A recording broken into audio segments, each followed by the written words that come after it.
Welcome to yet another episode of Rendezvous with Anza Saqib on CxO Global. CxO Global Forum is a knowledge-sharing platform for all C-levels across the globe. We take massive pride in contributing to the knowledge economy with our league of extraordinary thought leaders. Today as well, we've got a very extraordinary gentleman joining us all the way from the Middle East. Welcome to the show, sir, Mr. Mohammad Sear. Thank you. It's a pleasure to be with you here today. Pleasure is all mine. Now, for those of us who don't know, most of us know you as an international consultant for digital governance in the MENA region. But please tell us a little about your journey so far. So let's rewind back to the time when you went to school, college, perhaps, what courses you studied, what your work experiences were like, and how did you end up here? Yeah, that's taking me back quite it's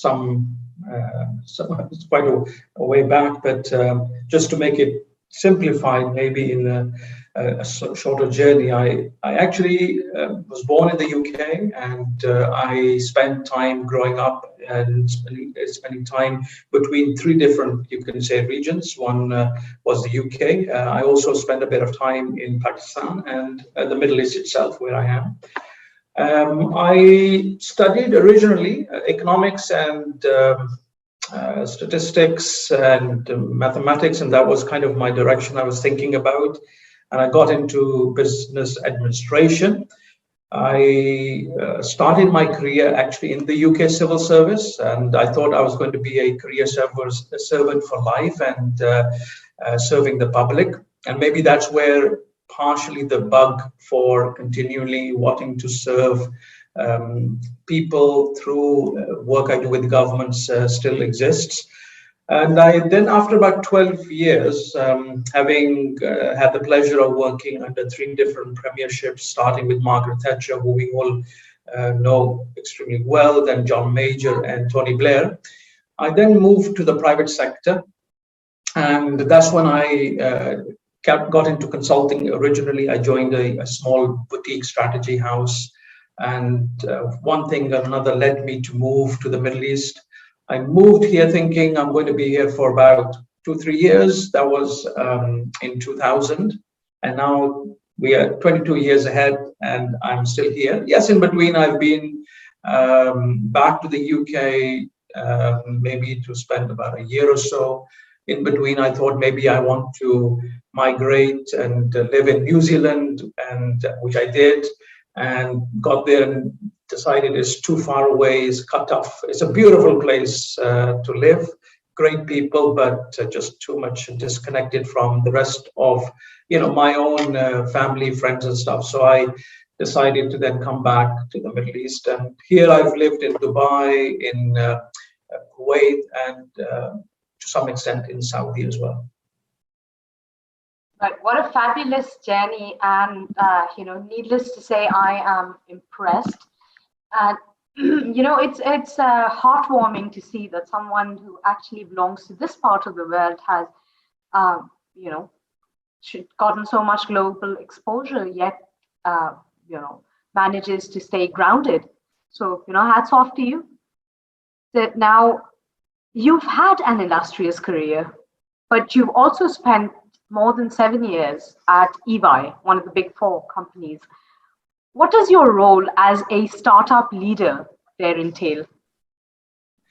So EY, I was actually a client of EY before I joined EY. So that was quite interesting, kind of being a client and one day giving them a hard time and working with them, and the next day I'm actually working at the other side of the table, which brings some interesting, I would say, experiences and dimensions for me to keep in mind, because when I'm dealing with clients, I know what it's like when you are the other side of the table. Your neck is on the line, and whoever you choose to work with you as a consulting firm, then you need to justify to your seniors that you made the right choice, and the work you got them to deliver resulted in the value that you're looking to get out of that particular consulting assignment.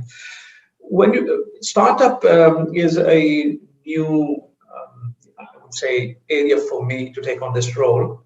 I have been always been dabbling in this space because of the work I was doing on digital government and driving our digital government capabilities across the MENA region. And very, very rightly, you will always need to bring in the startups into the equation if you want to really disrupt a government working and you want to drive innovation. So that's been always there. And in EY, we had I would say, a disconnected number of different things happening across the region, which got connected into formalizing this. And we've been doing sport and activities on the startup side within Europe, with other places, and we decided to bring this all together into a formalized way of working with startups. So now that I have just taken on this role, it's going to be, I would say, two things. One is working with governments, advising them and helping them in thinking through how to leverage the power of startups to disrupt the way government operates, and also how to contribute towards the growth of their economy. Because as we all know, digital is the way forward, and everyone is talking about the digital economy. So there's a big, you can say, piece of strategy thinking, policy making, creating the right enabling environment that I will be working with governments and hoping to advise and help them navigate through this. The second part of it is where we as EY do a number of activities under our CSR program. So we have something called Ripples as our global CSR program. Under that, we do quite a few activities to support youth, and particularly on the women empowerment agenda, and also looking at sustainability. So I'm trying to look at these three things and seeing how we can bring some of the elements of successes we've had in other regions. For example, we have something called the EY Startup Academy, which has been operating in European markets for some time now. So that's one of the things I'm looking at, how to actually, under our CSR program, establish that as a program over here and start to support early startups. That's brilliant. Sounds very impactful, especially the fact that you're trying to do this under the CSR umbrella. Just, I don't know if you're at liberty to say, but is Pakistan one of the markets that you're looking at for this program?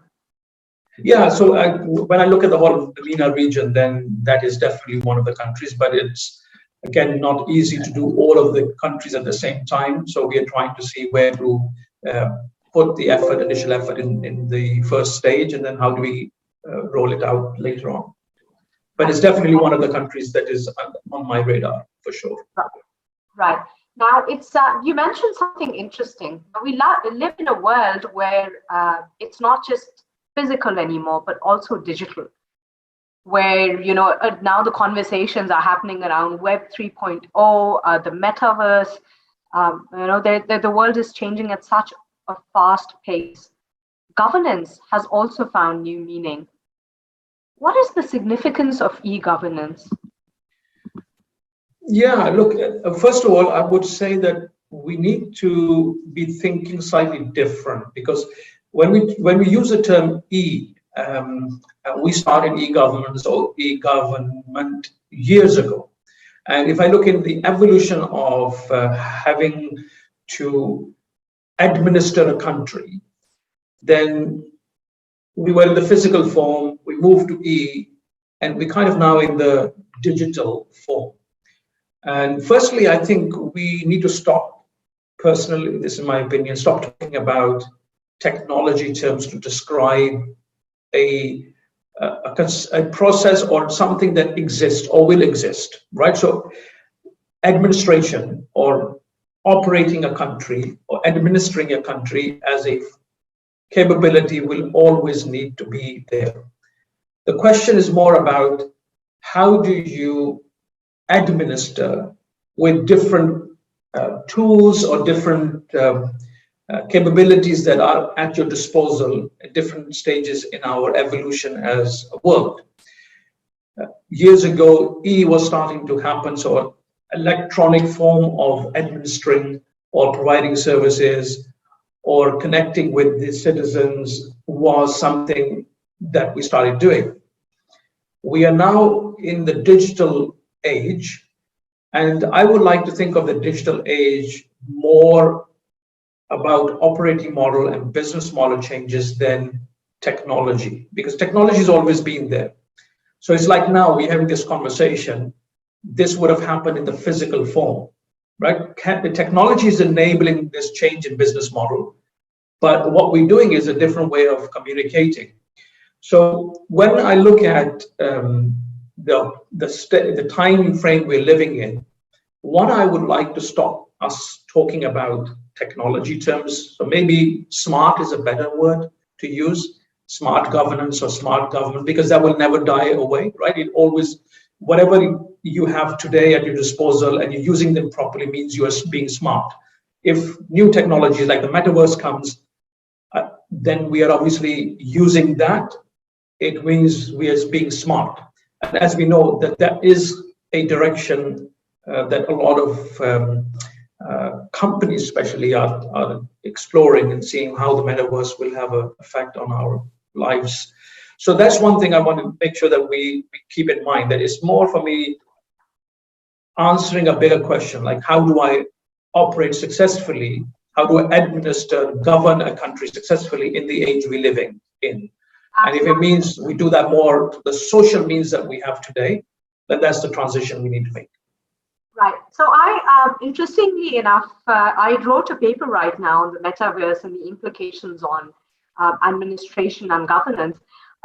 So I'm just going to maybe take you in a sort of uncomfortable direction right now, but we know that what Web 3.0, what the metaverse, what even crypto currency intends on doing is sort of decentralization of the internet, right? So a lot of, so we're millennials, so maybe we're not as, we're not digital natives as much as these new Gen Z people are, but the idea is that with the metaverse, there are going to be no rules, right? So anybody can lead any revolution. They can, talk about all sorts of things. They can maybe forge protests as well inside the metaverse.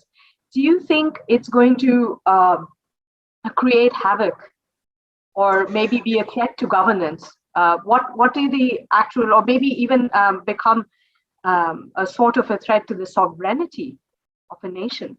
Everything's happening. Yeah, the one thing which we have discovered that the social, what we talk about social media, so social world or the online world doesn't respect boundaries, right? So geographic boundaries are no longer the barrier within which you are operating. So whilst it is really powerful that it breaks through those barriers, it also, in a way, democratizes technology to a point that anyone can start a business online. For example, the cost of doing business online is very different to doing a business in the physical world because of the restrictions and the cost involved with that. So, and also it is enabling anyone sitting in any part of the country to provide a service to someone at absolutely the other side of the universe. And that's where the power of the social space for me has come. And that's where the power of potentially metaverse will come as well. We are very at the early stages, and anything that is disruptive by its very nature is going to be uncomfortable. There are going to be some who are what we call early adopters. They're going to charge out there and they want to make it, and everything is about the metaverse, and it will become a fad. Maybe some will stick, some won't stick. Maybe it will become tangible. So it will bring a lot of challenges with it. But what we've seen even in the social media space is that after a complete freedom of anyone can do anything, anyone can become a journalist, anyone can become a newscaster, whatever, you can start your own channels. We are now moving to a point of where a lot of restrictions are coming. And we will see a lot more clamping down, and then we will see easing up, so that we will get to a nice medium where the consumers are protected and people will be able to still leverage the benefits of this. And I think that's the same thing for countries and governments. They will have to think about how much do they want to regulate this space in the beginning days, and how much do they want to leave it for innovation to take place. And then once it's matured enough and the volume is there, they start to think about what are the side effects that I need to manage. And one of the things which frankly can solve a lot of the problems of the metaverse or the online world is if it's identifiable who is the person putting the information out there. Identity, the problem that we see is that because identities are not known, people can take extreme views, or they can say whatever they want to say without any recourse. Whereas in the physical world, they know that they will get caught out. Someone will find them, and someone will put some restrictions on them, or they will have some consequences of spreading fake news or doing something that they shouldn't be doing. Yeah. So that's, I think there's an evolution which will come. Yeah. And we will go through this. Regulation, and then absolutely. I think it's also a matter of keeping not just governments, but also the overall citizens and people secure. Now, having said that, we see there's a lot of buzz around cryptocurrency and the trade of it, therefore also being a threat to the central banks of many, many different nations. And we see that different nations have taken very different stances on it. Obviously, on one hand, you don't want to defeat the purpose of the freedom that is allowed under such transactions, and obviously the removing middlemen, etc. But then on the other hand, it also opens up the avenues for a lot of gray trade, a lot of black money being smuggled between nations. How do you think we can regulate, or what are perhaps some of your policy regulations here? Yeah, to be honest, this is such a specialized area, and it's something that I have till now not really got into in any deep way, because it has such a financial element to it, and it requires understanding the financial systems are much better than I do. But the one thing that I've always carried with me about this whole disruption that is taking place, that there is a problem of inefficiencies within the financial sector, due to which such opportunities grow. If there wasn't a issue of inefficiencies or ineffectiveness of the actual system, I know it works quite well. There's many things that we are able to benefit from, but there is a need for the whole financial system to be relooked, and maybe this is the opportunity. But I wouldn't want to comment too much on that more than that, because it's really a very specialized area, and it's not something that I have deep insight or knowledge about. Right. So let's move on to two other areas which are going to obviously have a very big effect on digitalization: education and healthcare. Now, we know that the UAE tells a different story, but here in Pakistan, we see that there are a lot of edtech startups have been founded here. There's a lot of success even in telehealth, telemedicine. However, we still live in a country where infrastructure and connectivity is a very big problem. And what do you think can be done in this regard? Yeah, and this actually leads to an important point that I always make to countries who are embarking on a digital transformation. And you'll be surprised how many actually don't do this. And my advice is understand your population mix. If we were a private company, we would understand who our customers are and how can I serve my customers? How can I reach them? How can I serve them? And surprisingly, when governments are building their digital strategy, they don't even try to understand the mix of their population. So what percentage of your population is connected today? What population of has the ability, the financial strength to be able to be connected or access these things? Do they have the devices that can enable them to access? So you end up with a situation which is contributing a lot. You must have heard the term digital divide.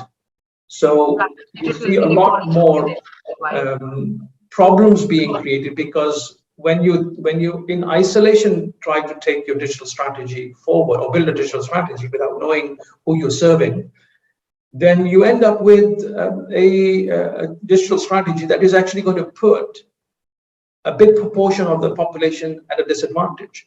So taking what I call a inclusion by design approach, so understanding who your customer base is or who your citizens are that you're looking to serve, your population mix, will enable you to put a strategy that will actually overcome those kind of things that you're just mentioning. So if you discover that 40% of your population doesn't have access, then one of the things your digital strategy should be doing at a national level is trying to solve the access problem.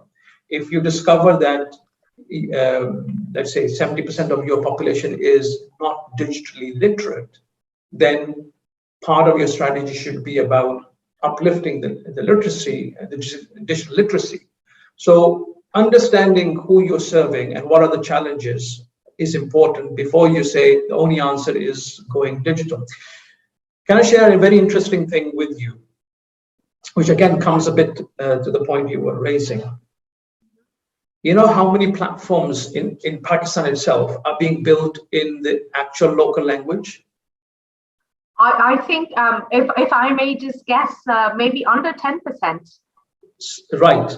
So imagine you are saying you want to create, first of all, you want to create better service for your business community.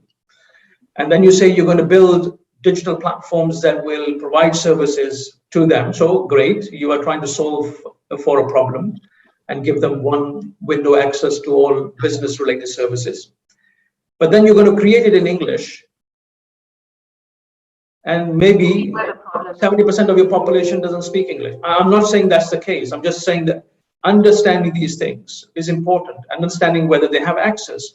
So just barging in or rolling ahead and saying, I'm going to create everything digital is not the right answer. Absolutely, and I couldn't agree more, because I have a very practical example to share here. You know, one of the house help members, she got one of these Sehat cards, and then one of those other income support cards as well, which are known as the SRS cards. And I asked her, I said, have you been utilizing any of the funds? And she said, no. And the only reason was because this lady had never had any experience of using any kind of plastic money or using an ATM or a withdrawal. And maybe that's the kind of awareness, you're so right, needs to be also inculcated in the masses. Absolutely. And let me give you another term that this is a term I came up with, which is digital silos. So what we are doing so successfully as governments, I'm not going to talk about the private sector, although there are some challenges there as well. But imagine what we are doing. We are saying that we are going to, every government ministry is going to create a digital version of what they do. Then they're going to create some apps. And you've just given me an example, again, of one government giving one citizen, two different cards. Yes. Right? When we could have said, okay, this comes back to, are you going to take a true human-centered design approach towards building your strategies and your digital products especially? Because it's one citizen, then you need to think about, from the citizen's perspective, how do I serve the citizen in the most simplistic way? And I often use the example, imagine you're familiar with Amazon. Yes. The platform. Okay. Now imagine Amazon was to break the platform into 50 pieces and say, if you wanted to buy mobile phones, you need to use this app or go to this platform. If you want to buy maybe some books, there's a different platform, different app for it. How would your experience be? Today, our experience with Amazon is great because it's a simple one platform, one way of doing business with an organization, right? And they orchestrate behind the scene all the different things. What do we do in government? Have we not created that problem? And we keep on creating more digital apps. A good example was through this COVID that we are living in today. So this takes it to even a bigger problem, which is more international of nature. Should I have to, as an individual, or you, have to download 10 different track and trace apps if you are one individual because you are going to 10 different countries? Shouldn't there be some kind of level of collaboration between countries to say, I will recognize your app, and it's just about data exchange, and that can be used. So we all went about building our own apps. So today when I travel, I have to have a Saudi app, I have to have a UAE app, I have to have a Jordan app. Yeah.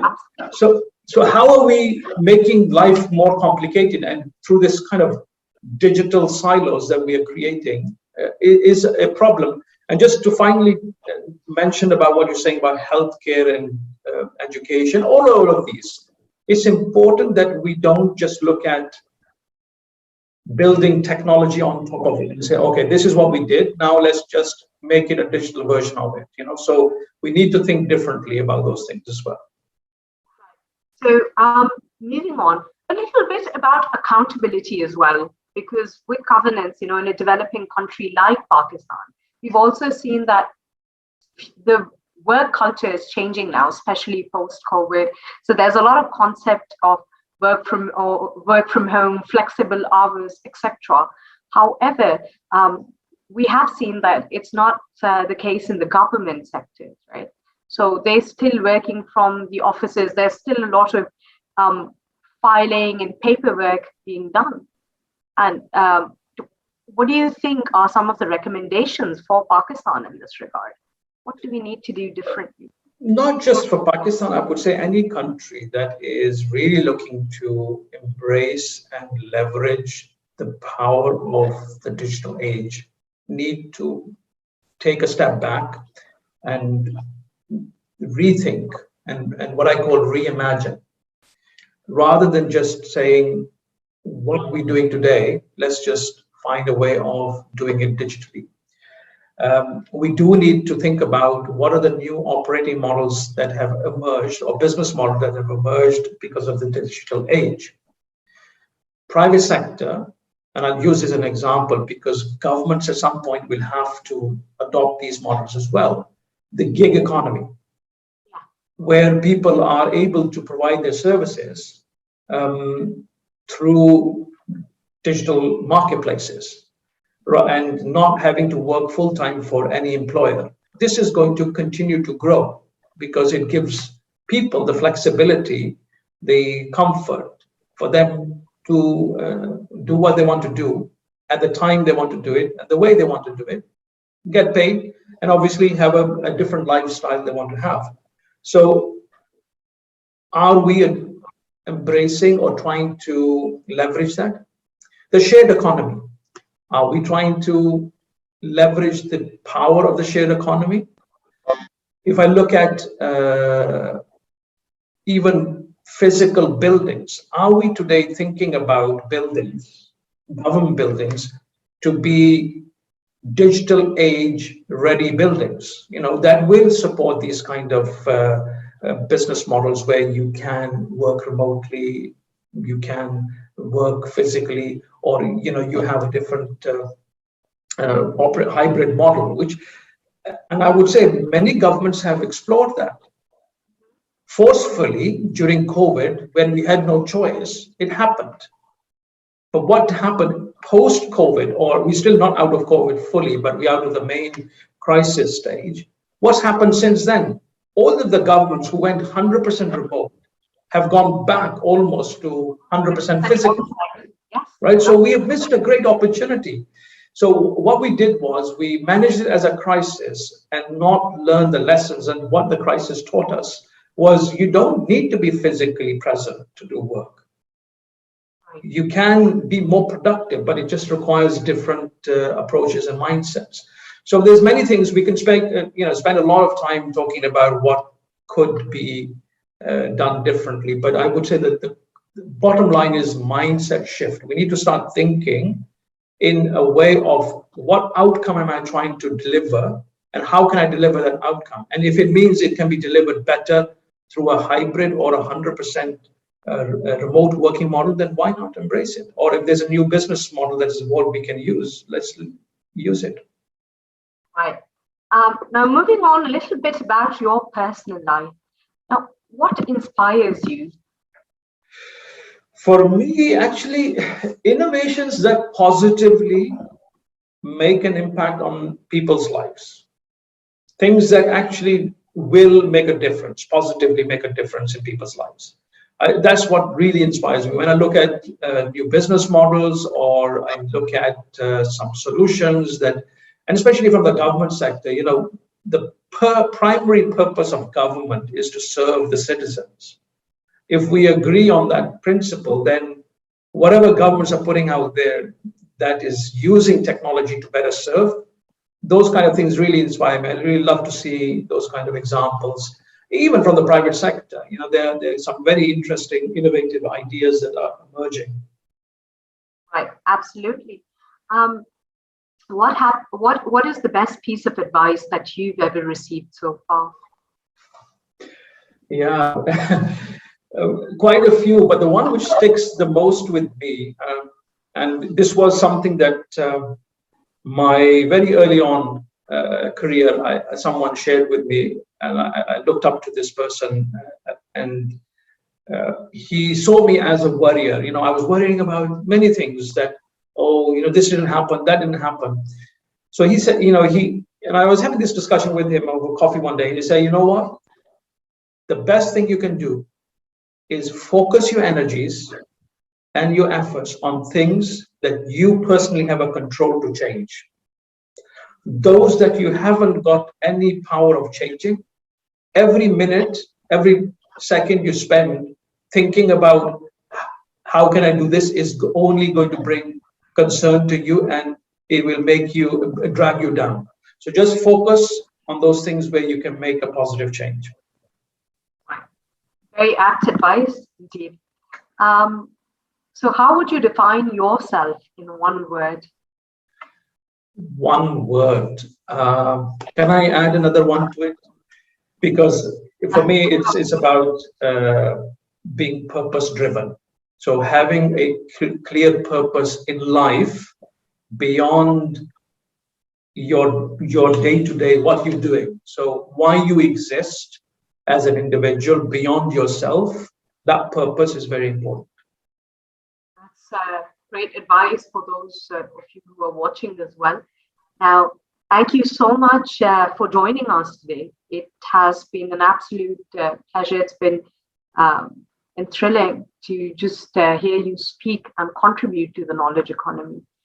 We're very honored, and we hope and pray that you keep, sharing all these insights with us in the future.